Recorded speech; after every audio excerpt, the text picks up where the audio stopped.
Hello and welcome to episode 231 of Tall Guy Talks Travel with Rick Doherty. Of course, I am your host, Rick Doherty. This episode is hitting the internet the day before the 249th birthday of the United States of America. With the big 250th anniversary of the Declaration of Independence coming up next year, I'll be covering more and more sites that are significant in various ways to U.S. history. These won't always be positive locations, but as a history major in college who has never made $1 off of those history courses, I thought it would be fun to put that book learning to good use. I also have a particular love for road trips, having gone coast to coast across America in a car 8 times and once on a train. In that time, I've visited a number of U.S. cities and have fallen in love with some of them.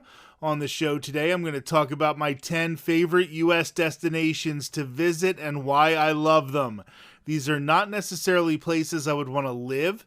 Many of them are just great places to spend a few hours while you stretch your legs on a long drive. Before we get started, make sure to subscribe to the Tall Guy Talks Travel with Rick Doherty YouTube channel. Subscribing helps us get our content in front of more people and will allow us to keep growing in all of the different things we want to accomplish with the podcast.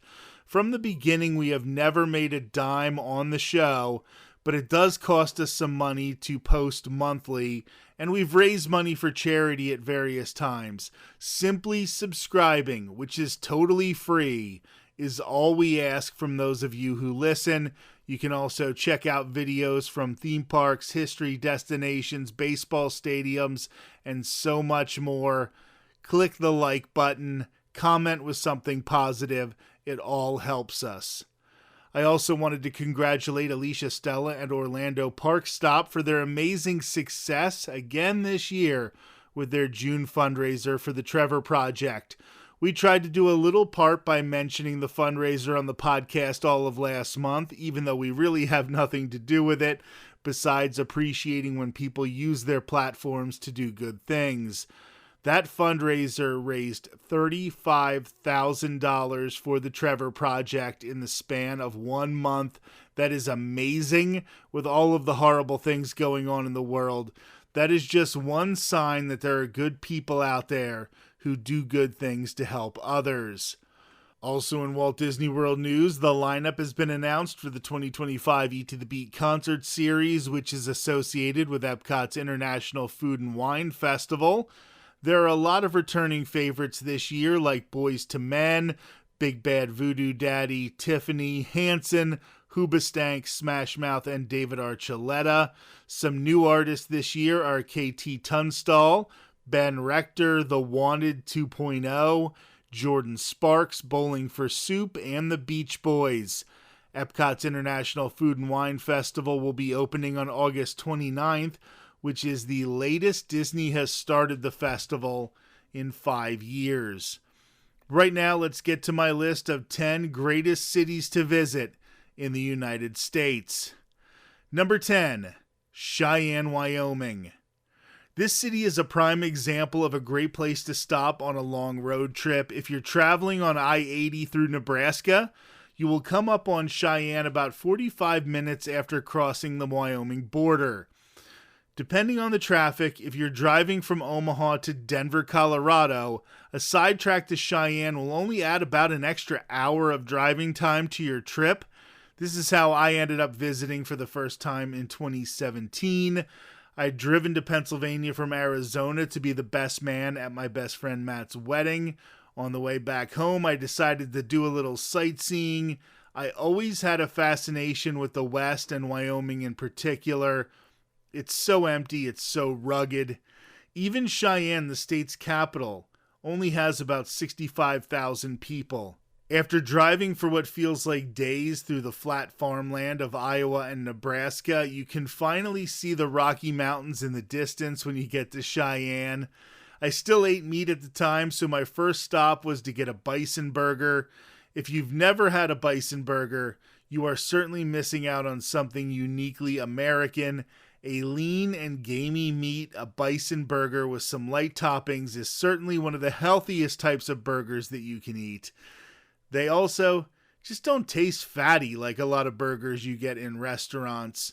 Moving on to downtown, there is a lot to see within a few blocks walk. Don't be confused. This isn't Philadelphia or Chicago. You can't go into it expecting a ton of excitement, but the gigantic Wrangler store offers really high-quality Western wear and styles. There is a statue celebrating women's suffrage since Wyoming was the first state in the U.S. to allow women to vote. If you like the history of the railroad, which is such a major part of westward expansion and even played a large role in the lead up to the Civil War, you can check out the Cheyenne Depot Museum. For the beer aficionado, there seems to be dozens of local breweries. For the meat lover, there are steakhouses and barbecue spots on every block. Martin Luther King Jr. Park provides a beautiful trail to walk along Crow Creek. If you wanted to continue on I-80, Cheyenne is also less than an hour drive from Laramie, which is home to the University of Wyoming. In addition to more mountain landscapes, Laramie has the Geological Museum and Rocky Mountain Herbarium, and the Laramie Plains Museum. If you love the tales of the outlaws and sheriffs in the Old West, you can also see the Wyoming Territorial Prison historic site. Number 9, Cooperstown, New York. Sure, this is a niche answer because Cooperstown, New York plays host to the National Baseball Hall of Fame. This quaint village in upstate New York, however, perfectly encapsulates the American experience. If you're wondering why the National Baseball Hall of Fame is in such a remote location like Cooperstown, it comes down to one great big lie. Born in nearby Ballston Spa, New York in 1819, Abner Doubleday was a lot of things. He was a Union Major General during the American Civil War. It was Doubleday himself who fired the first shot on Fort Sumter to essentially start the conflict as a hot war. Doubleday referred to himself as the hero of Sumter. He performed extremely well in his role at the Battle of Gettysburg on July 1st of 1863, although he did eventually have to retreat after being overwhelmed by a large surge of Confederate forces. He even obtained a patent on the cable car railway in San Francisco, the one that still runs in the city to this day. What Abner Doubleday didn't do, and never claimed to do, was create the game of baseball. Americans had already adapted the Irish game of rounders into an early version of baseball by the 1790s, almost 30 years before Doubleday was born. It wasn't until 1908 that the Mills Commission claimed that Doubleday was the architect of America's pastime. That declaration was made 15 years after Doubleday's death. Doubleday Field still stands in Cooperstown, which is where it was alleged the first baseball game ever was played, but that is obviously absurd. This doesn't mean that Cooperstown doesn't have its charm. It is easy to see why people would embrace a story of this truly American game sprouting from an American hero in a beautiful town at the head of the Susquehanna River and below Otsego Lake. Every block of Cooperstown looks like it was adapted from a Norman Rockwell painting, and the town has never been ruined by becoming a tourist attraction. Most hotels are well outside of Cooperstown. Every time I've gone on a visit, I've stayed in Binghamton, about 90 minutes away from the village. The tourism has given some amazing local restaurants the chance to thrive, and the main drag is lined with stores selling baseball memorabilia, baseball cards, making baseball bats, and so much more. The National Baseball Hall of Fame itself sits at the end of that main street and is a multi-purpose building. There's the museum that tells the history of the game from various perspectives. You can see items from the earliest days of play through the eras of Babe Ruth and Ty Cobb, to Jackie Robinson and integration, Mickey Mantle and Willie Mays, and all the way to items from Shohei Ohtani and the 2024 World Series champion Dodgers. The actual Hall of Fame is a gallery filled with plaques for each inductee. Unlike some other sports, baseball has made it hard to make its Hall of Fame. Many voters hold modern players up to mythical standards because they can't contextualize that some players since the 1970s could possibly be on the same level as Joe DiMaggio or Yogi Berra. Off-the-field issues have also kept surefire Hall of Famers like Barry Bonds, Roger Clemens, Joe Jackson, Pete Rose, Manny Ramirez, and Alex Rodriguez from being elected. The museum also serves as an important location for research into the game of baseball. If you have ever read a book about a baseball player from the past, it's likely the author spent a few weeks in Cooperstown doing some of the research. There are a lot of things to see in upstate New York and a lot of history to explore. Cooperstown is the one place I picked for my list, but Bethel, New York played host to the original Woodstock and still has a museum dedicated to that event that sits on the grounds where Jimi Hendrix did his electric version of the Star-Spangled Banner. Sleepy Hollow, FDR's Hyde Park, West Point, and so much more can be found in this part of the country. Number 8, Phoenix, Arizona. This one might be cheating a little bit because I think that Phoenix is a great home base for a vacation that requires a rental car and a little bit of adventure. Yes, Phoenix does have a lot to offer on its own, from South Mountain, which is the largest city-run park in the U.S. and features amazing hiking trails for everyone from a beginner to an expert. Make sure you plan your course well and that you bring twice as much water as you expect to need. I once was stuck for about 8 hours on South Mountain when a trail was blocked, and the extra time had me still in the mountains when the temperatures hit 120 degrees. My goal was to start before sunrise and be done by 9 or 10.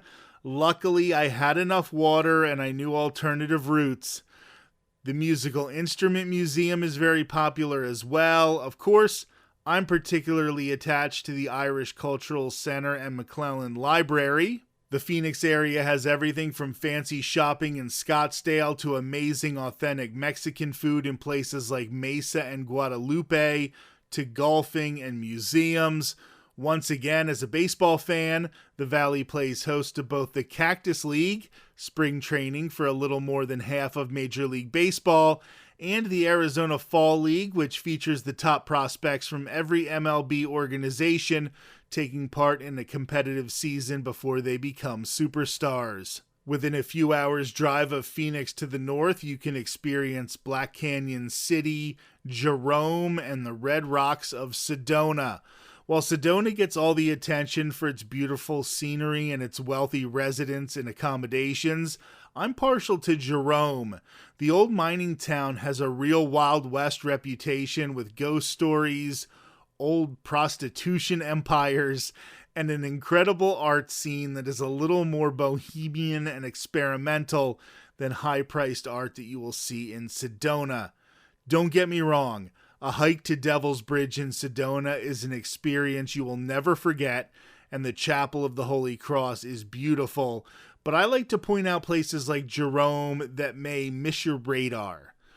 If you're looking for some really old history, Montezuma Castle National Monument gives you a chance to look at an actual Native American village that was carved onto the side of a mountain. It is truly breathtaking to see it. Further north, there's Flagstaff with the highest point in Arizona, Humphreys Peak. It is still a goal of mine to hike to the top of this 14er. A 14er is a mountain that is over 14,000 feet above sea level. Since I don't think I have to explain a trip to the Grand Canyon to anyone, we're going to head east of Flagstaff and take you to Winslow, Arizona, which is a city that thrived along old Route 66 but has seen better days. You can also visit the Standing on a Corner spot, made famous by the Eagles' song Take It Easy. There are 2 statues paying tribute to the song, and you can see why Glenn Frey thought this intersection had that unique Americana to work as a pivotal lyric to a classic song. Also along I-40 in Arizona, you have natural wonders like Meteor Crater, Petrified Forest National Park, and the Painted Desert. Don't skip these places. Holbrook, Arizona has been featured in a number of paintings from Bob Dylan, and I don't think you can get any more Americana than that. To the south of the Phoenix area, there's the great city of Tucson, home to the University of Arizona. Tucson has great music venues, clubs, restaurants, shops, museums, and more. The city is surrounded by Saguaro National Park, which features acres and acres of the cactus that is most often associated with the American West, even though it's only found in this very specific area. One of the reasons many people believe that saguaros are more common throughout the desert Southwest is that Old Tucson rests in the middle of Saguaro National Park. This is where many of the old Western movies were filmed, and that meant that local saguaros were in a lot of shots in those films. The San Xavier del Bac mission tells an interesting story. Along I-19 further south, when it switches to kilometers from miles to get drivers ready to enter Mexico, there are two great cities for checking out unique artwork in Tubac and Nogales. Of course, between Tucson and the New Mexico border, you can see the historic towns of Tombstone and Bisbee. To the west, Yuma is listed as the sunniest city in the world and features some more great Mexican food, an annual date festival that celebrates the fruit that can be grown in the desert, a number of missions, the Yuma Territorial Prison made famous by both versions of the movie 3:10 to Yuma, and numerous ghost hunters. And a few miles away in San Luis is a statue of Cesar Chavez in the area where he was born. I think Yuma is a hidden gem of a road trip city. Many people travel to Yuma for dental touristry.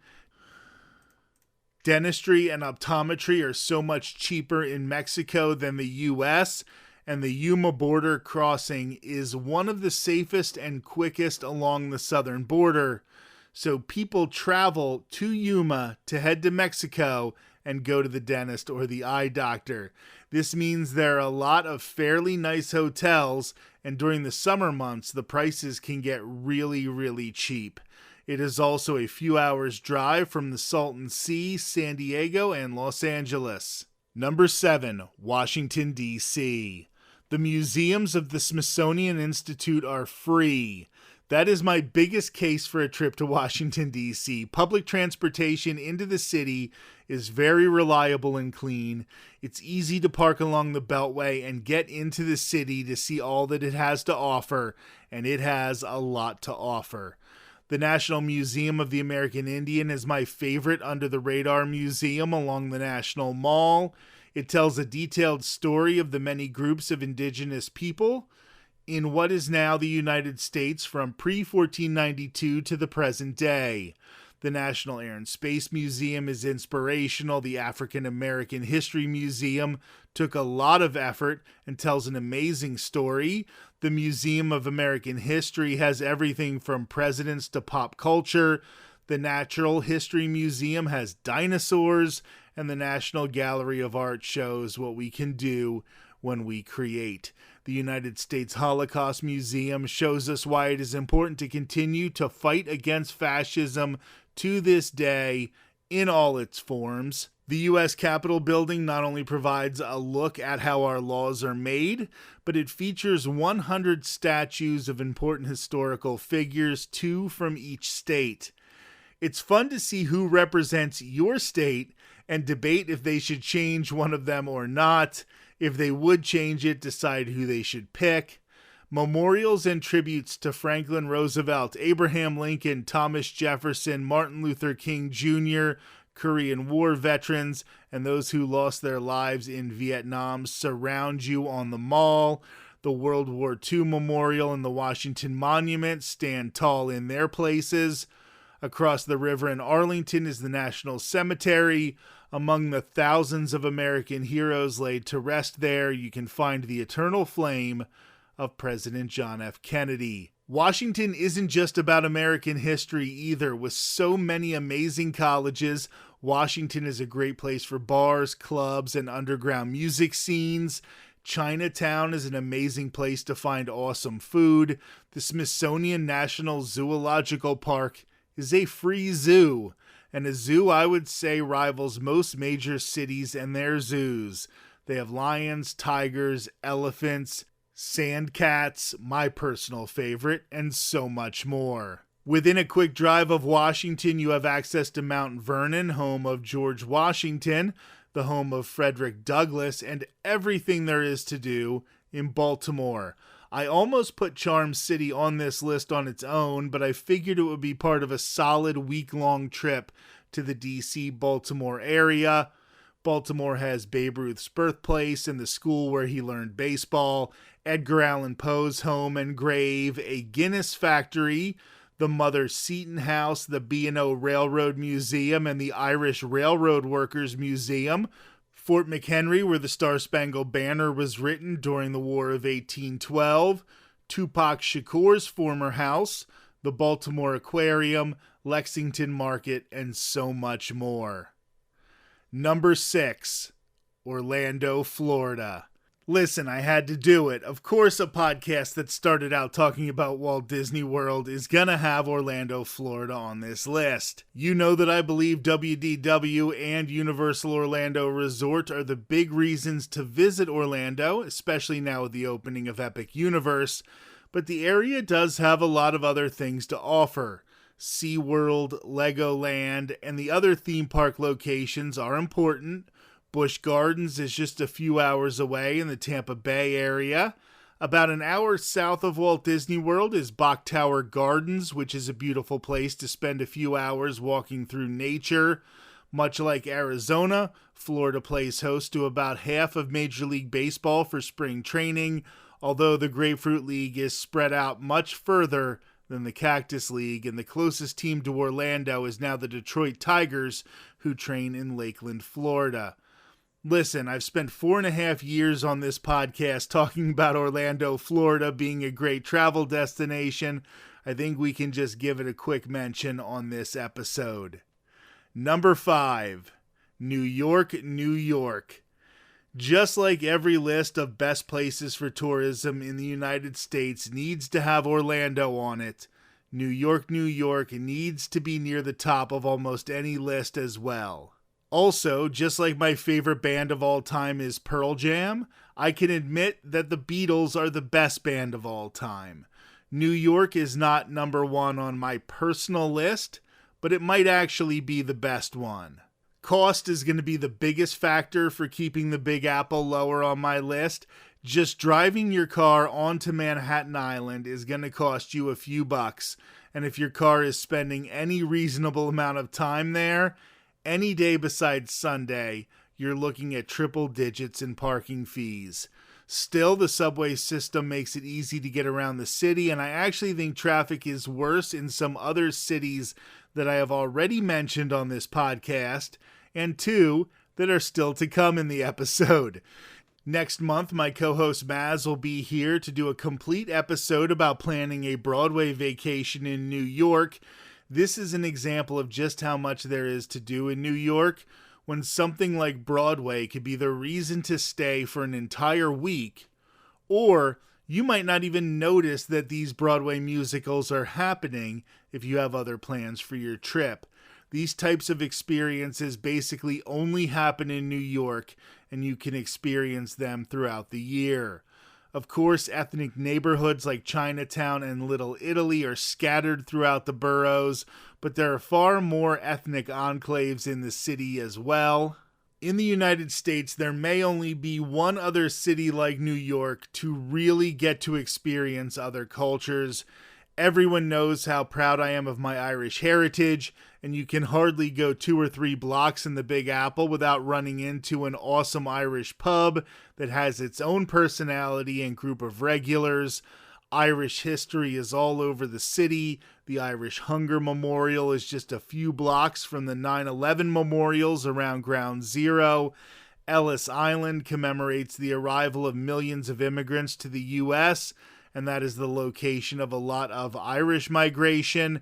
And Irish revolutionary James Connolly served as a union organizer in the city. Some of the amazing museums in NYC include the Tenement Museum, the Jackie Robinson Museum, the Guggenheim, the Museum of Modern Art, the Museum of Broadway, the Museum of the City of New York, and many others that can be found on every few blocks. I just don't think museums can tell all of the stories, however, because I think the city is shaped by the history and stories you can find around every corner. I'm a proponent of just walking around and stopping in small shops and restaurants. The amount of famous people who did the exact same things when they lived in New York means that the stories of many of your favorite celebrities probably have some connection to Manhattan in particular. Sid Vicious of the Sex Pistols was living with his girlfriend Nancy Spungen in the famous Hotel Chelsea when she was killed.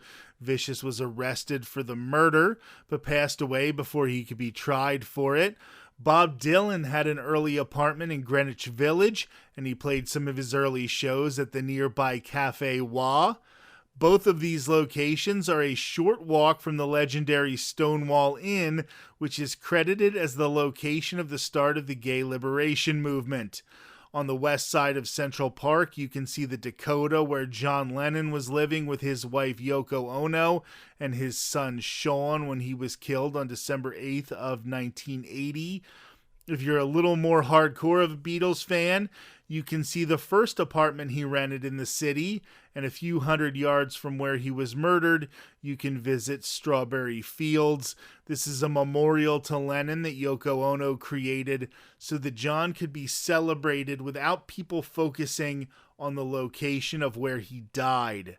For more current pop music fans, the family restaurant owned by Lady Gaga's parents is also a few blocks away from the Dakota. Of course, there are so many other major and minor locations: the Ghostbusters Firehouse, Madison Square Garden, Central Park, the Empire State Building, the Apollo Theater, Rockefeller Center, the Comedy Cellar, Washington Square Park, Carnegie Hall, and St. Patrick's Cathedral. That is just Manhattan. Don't forget the other boroughs because there is culture everywhere. Disney fans particularly should take the time to visit Queens and the location of the 1964 World's Fair. So many great Disney attractions originated at that location.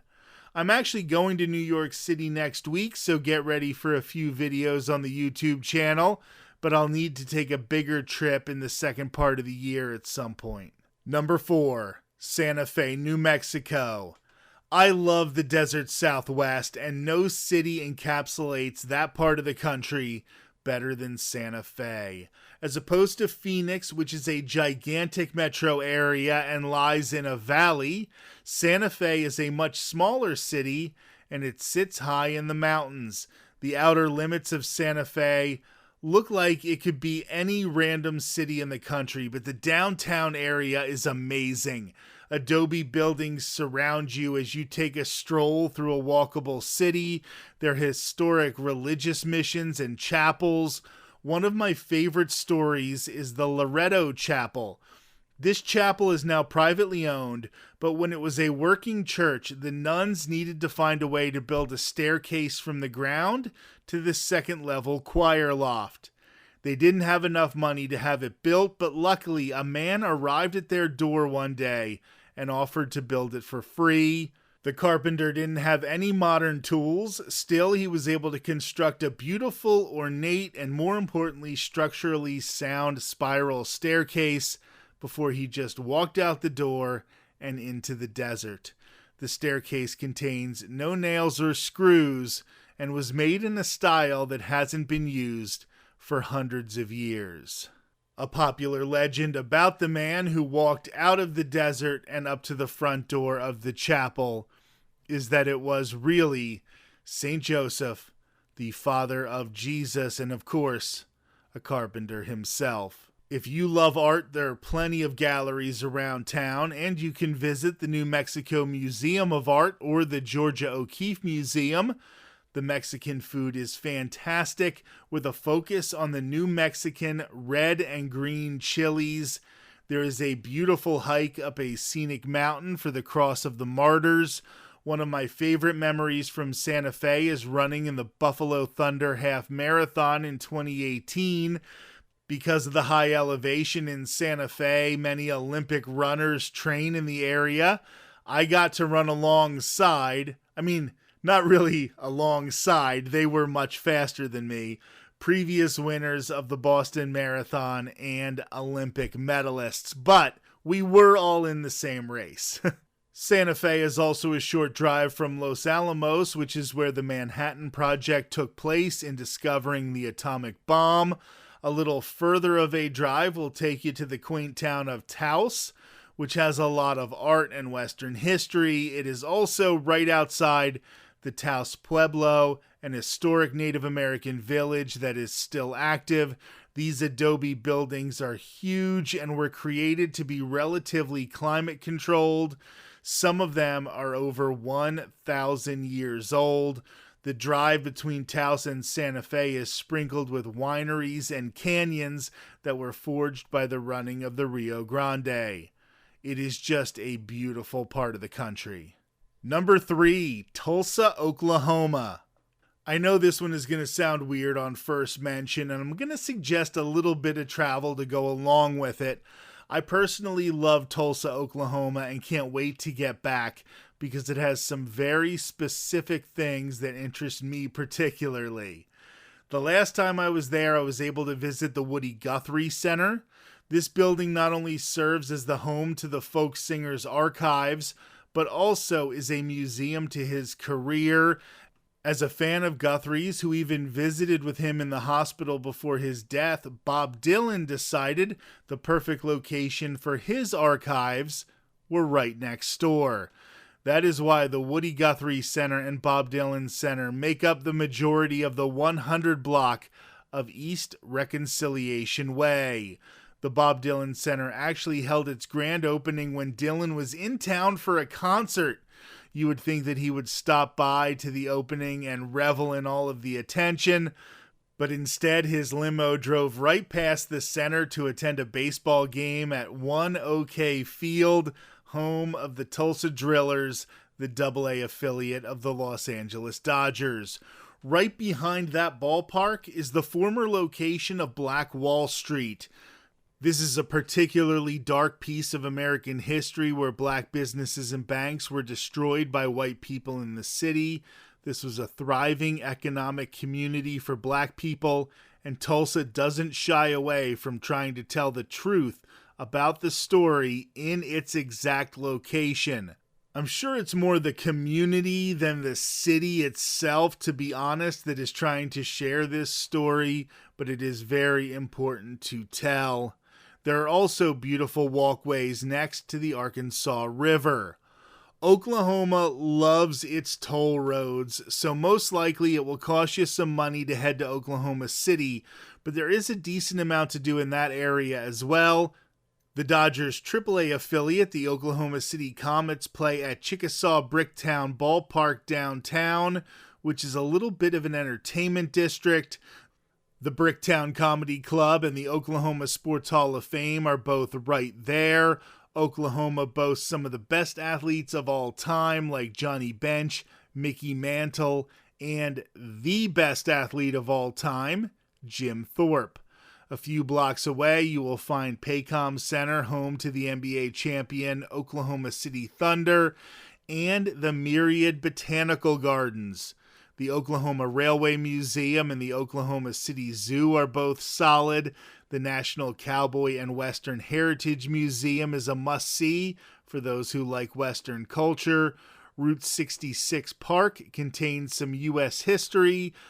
Tulsa and Oklahoma City are high on my list because they both surprised me a lot with how much I enjoyed my time there and how much I want to get back in the near future. No, there isn't as much to do as New York City, but it is a different type of vibe. Number 2, Los Angeles, California. Let's be honest, the City of Angels has everything. It has all of the cultural touchstones of a major city with museums, parks, nature preserves, and other things that are common in big cities. Of course, that isn't where Los Angeles earns this spot. The La Brea Tar Pits, Santa Monica Pier, Venice Beach, Hollywood Boulevard, Sunset Boulevard, Dodger Stadium, studio tours, etc. As theme park fans, we love Universal Studios Hollywood, Knott's Berry Farms, and of course, Disneyland, which are all in the general area. Even a trip down towards San Diego can add Legoland and the famous San Diego Zoo to your trip. Los Angeles has beautiful hiking, including a trail I'm dying to try that ends at the filming location for the greatest television show of all time, MASH. I think the cultural neighborhoods and experiences might even surpass those of New York City. You can go to a random strip mall in a Korean neighborhood and experience foods that you have never experienced, and they are authentic and usually amazing. The fires really did a lot of damage to one of the world's greatest cities, but Los Angeles will continue to be a place where people want to live and visit because it represents the best of us. From all over the country and all over the world, people head to Los Angeles to make the most of their lives on this planet. Number 1, Boston, Massachusetts. Especially when talking in the context of American history, you really can't beat Boston, Massachusetts as a travel location. History is around every corner in Beantown. The Freedom Trail is one of my favorite destinations in the world. It's not really an easy stroll. You will get your steps in if you set out to do the Freedom Trail in its entirety. In addition to the major locations along the trail, like Paul Revere's house and the Old North Church, you will just stop to get a drink in a random bar and find out that it was a hub of Revolutionary War activity. Fenway Park is the oldest park in Major League Baseball. It opened the same week the Titanic sank, and it was the home ballpark for Babe Ruth, Ted Williams, Carl Yastrzemski, Wade Boggs, Roger Clemens, Rickey Henderson, Manny Ramirez, and so many more great players. While they continue to update the venue, there's still that classic feeling to it that you can only experience there and maybe Wrigley Field in Chicago. Baseball is a sport that is as much its history as it is its present, and this place is dripping with history. The big green wall in left field, known as the Green Monster, is so iconic, and off in the distance is the famous Citgo sign. Music fans will find it interesting that Aerosmith used to have an apartment in the building underneath that Citgo sign. The entire Fenway area has been converted into a spot for music, entertainment, and nightlife. Harvard is just across the Charles River and is an amazing place to stroll on a fall afternoon. The area is beautiful and contains a lot of history on its own. As you move to the south side of the city, there's the John F. Kennedy Presidential Library and Museum and the Edward M. Kennedy Institute for the United States Senate. Boston has the bar that served as the inspiration for the second greatest television show of all time, Cheers. This is another city with great food, different ethnic neighborhoods where people celebrate their cultures, and areas like the Boston Common provide for some great ways to get outdoors, even in a crowded city. When we go a little outside of these cities, Salem is a popular destination for those fascinated with the Salem witch trials. There's Plymouth, where the Mayflower landed, the beautiful Cape Cod, and all the way down to Newport, Rhode Island.